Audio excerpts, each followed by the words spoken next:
Seni öptüm. Aman Allah, bu neymiş? Gözlerimde bütün alem değişti. Adil öpüş değildi bu ilk öpüş. Sanki kalbim ile öpüştü. Dolananda kolum ince beline, sanki kalktım göğün 7 katına. Bu dünyada ne lazımdı ayrına, könül verip öz əhdinə çatana. Gözəlliyin el çatmayan zirvesi, mayası da sevgiymiş sen demə.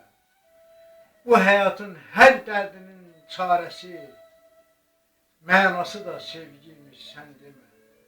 Güneş göyde məhəbbətdən yanırmış.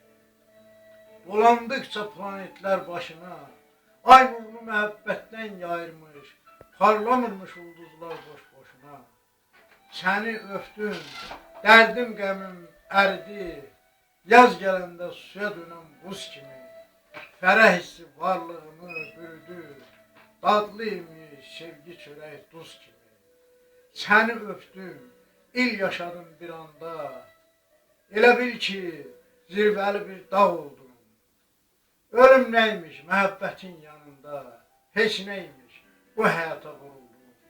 Səni öptüm, mən təzədən yarandım, sular kimi durularaq pak oldum.